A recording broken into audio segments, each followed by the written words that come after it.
বিয়ের দিন সকালবেলার ঘটনা।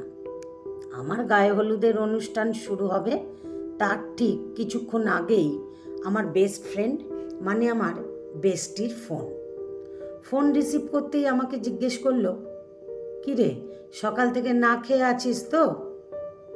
না। আর বলো কেন, মা কাকিমা সবার একটাই কথা, বিয়ের দিন উপোস করে থাকতে হয়।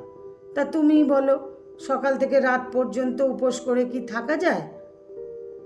ওই জন্যেই তো ফোনটা করলাম।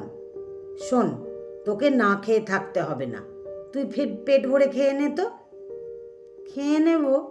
কি বলছো তুমি? আজ কোনো খাওয়া টাওয়া নয়, মা জানতে পারলে আর রক্ষে নেই।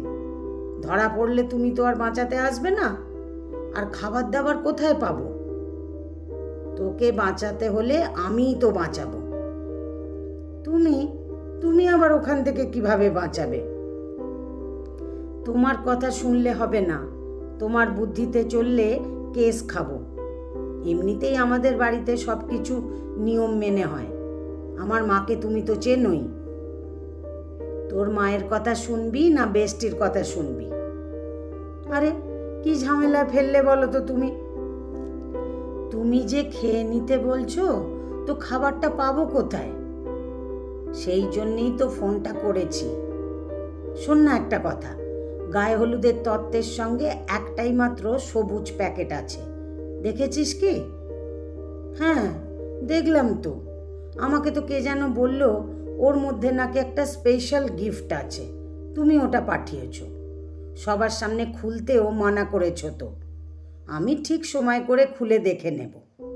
তা কি আছে ওর মধ্যে? ওটা হলো গ্রিন সিগন্যাল। আমি জানি তোদের বাড়িতে যা নিয়ম টিয়ম মানে তোকে না খাইয়েই রাখবে। ওর মধ্যে একটা টিফিন বাক্স আছে। টিফিন বাক্সে কড়াইশুঁটির কচুরি, আলুর দম আর দুটো ছানার গজা আছে, তোর প্রিয় খাবার। সে কি? হ্যাঁ, ওই প্যাকেটটা নিয়ে তুই তোদের ওপর ঘরে চলে যা, লুকিয়ে পেট পুজোটা সেরে নে। না খেয়ে মরবি নাকি? এসব শুনেই তো জিভে জল এসে গেছে, কিন্তু কিভাবে পেট পুজোটা সারবো আমি অত আর বলতে পারছি না। তুই খেয়ে নিয়ে আমাকে ফোন করে জানাস কেমন হয়েছে। তুমি পারো বটে। সে যাই হোক, সন্ধে তাড়াতাড়ি চলে এসো। তুমি কিন্তু কথা দিয়েছো তুমি আসবে, কথার খেলাপ না হয়। সে তো যাবই, আমার বেস্ট ফ্রেন্ডের বিয়ে, বেনারসিটা কি এমনি এমনি কিনলাম? এই শোন না, আমি গেলে আবার কেউ খারাপ ভাববে না তো? ভাববে, তাতে তোমার কি আর আমার কি? অত দেখতে গেলে হয় না। শোনো, এখন রাখি। তোমার গ্রিন সিগন্যালটিকে উদরস্ত করতে না পারলে আমার শান্তি নেই। সন্ধেতে দেখা হবে, আর ফোন করে ডিস্টার্ব করবে না। পাগলি একটা। এই যে ঘটনাটা শুনলেন, এটা আমার বিয়ের দিনের ঘটনা। আমার বিয়েতে অবশ্য আমার বেস্টি এসেছিল। মেকআপ টেকআপ করে এমন সেজেছিল আমিই তো চিনতে পারিনি। সাজগোজ করে বয়সটা প্রায় 15 বছর কমিয়ে ফেলেছিল। কে বলবে যে ওনার বয়স 55? অবাক হলেন তাই না? অবাক হওয়ারই কথা। পরিচয়টা এবার দিই। এই বেস্টি হলো আমার বরের মা, মানে আমার শাশুড়ি। বিয়ের দিনে যিনি এই কীর্তিটি করেছিলেন। আবার ছেলের বিয়েতে নিজে বরযাত্রী হয়েও এসেছিলেন। কে যেন একজন জিজ্ঞেস করেছিল, ছেলের বিয়েতে তুমি যাবে? এটা বোধহয় ঠিক নয়, মঙ্গল অমঙ্গলের ব্যাপার একটা আছে তো। এমন কথা শুনে দারুণ একটা জবাব দিয়ে বলেছিল, আমি তো ছেলের বিয়েতে যাচ্ছি না, আমার বেস্টুর বিয়েতে যাচ্ছি, আর যাচ্ছি বলেই তো নিয়ম ভাঙতে পেরেছি। ছেলের বিয়েতে মা থাকলে যদি অমঙ্গল হয়, তাহলে এমন অমঙ্গল 100 বার করব। মা ছেলের সাথে থাকলে কোনো খারাপ কিছু হতেই পারে না। আমি শুনে বলেছিলাম, তুমি এমন করে বলে দিয়েছিলে? বলবো না তো চুপ করে থাকবো? আপনারা ভাববেন শাশুড়ি কখনো বেস্ট ফ্রেন্ড হয়? অনেকেই বলবেন হয়তো হয় না, এগুলো বোধহয় গল্পেই সম্ভব।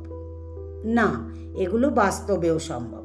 আমরা মেয়েরা নিজেরাই যদি চেষ্টা করি তাহলে শাশুড়ি বৌমার পুরনো ছক ভেঙে দিয়ে একে অপরের বন্ধু হয়ে উঠতে পারলে চাইলে বেস্ট ফ্রেন্ডও হতে পারি।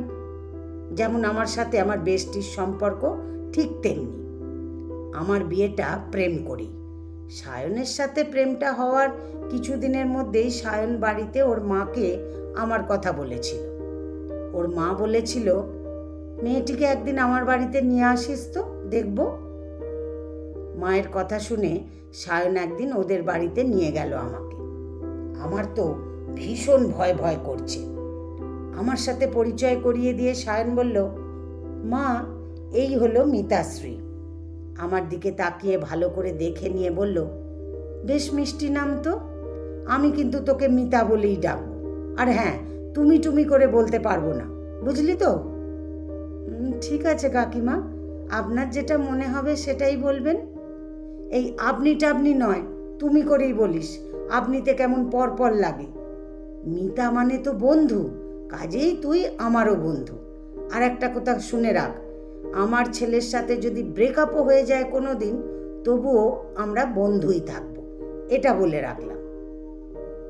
প্রথম পরিচয়টা এভাবেই হয়েছিল। আস্তে আস্তে এমন হয়ে গেল সম্পর্কটা একদম বন্ধুর থেকেও বেশি, একেবারে বেস্ট ফ্রেন্ড। বিয়ের আগে কতবার যে সায়নের সাথে ওদের বাড়িতে গিয়েছি তার ঠিক নেই। আমি না গেলেই আমার বেস্টির ফোন করে ঠিক এমন করে বলবে আর আমি যেতে বাধ্য। কিরে, 1 মাস হতে চললো, কবে আসবি বল? যাবো গো, কিন্তু সময় পাচ্ছি না। এই শোন না, সিনেমা দেখতে যাবি? সিনেমার নাম শুনলে আমাকে আর পায় কে? আমি শুনেই বলতাম, কবে? কাল তোর টাইম হবে? বেশ, তাই যাব। 5 বছর সায়নের সাথে প্রেম, তারপর বিয়ের 5 বছর আগে থেকেই বন্ধুত্ব অনুরাধা ব্যানার্জি মানে আমার শাশুড়ি মায়ের সাথে। আমি একদিন বললাম, বিয়ের পর কিন্তু তুমি আমার শাশুড়ি আর আমি তোমার বৌমা। শুনে বললেন, একদম না, আমি নিজেকে তো শাশুড়ি ভাববই না কখনো, আর তুইও নিজেকে বৌমা ভাববি না। সম্পর্কের নাম শাশুড়ি বৌমার না হয়ে সম্পর্কটা হোক বেস্ট ফ্রেন্ডের। তুই আমাকে বেস্টি বলে ডাকিস, দেখবি কত সহজ হয়ে গেছে সম্পর্কগুলো। জানিস মিতা, সম্পর্ক যখন শুরু হয় তখন সেটা নরম কাদার মতো থাকে। যেমন করে গড়বি তেমন করেই গড়া যাবে, আর সেটা তো আমাদের হাতেই থাকে। শাশুড়ি মানেই কর্তৃত্ব, এই ব্যাপার থেকে দূরে সরাতে পারলে কত সহজ হয়ে যায় সব কিছু। কি জানি মানুষটার মধ্যে কি আছে, সেই কবে থেকে যে বন্ধুত্বের হাত বাড়িয়ে নিজের করে রেখেছে। আজ আমাদের বন্ধুত্ব 10 বছর। বিয়ের আগের 5 বছর, বিয়ের পরে আরও 5 বছর একসাথে কাটিয়ে ফেলেছি।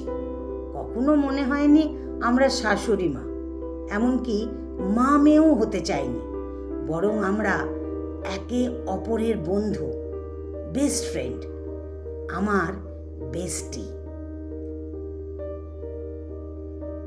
কলমে সরজিৎ ঘোষ। আমার গল্পটি যদি ভালো লাগে তাহলে একটা লাইক দিয়ে আপনাদের মতামত কমেন্ট বক্সে জানাতে ভুলবেন না। আর এরকম নতুন নতুন গল্প শুনতে আমার চ্যানেলটিকে সাবস্ক্রাইব করে আমার পাশে থাকবেন। ধন্যবাদ।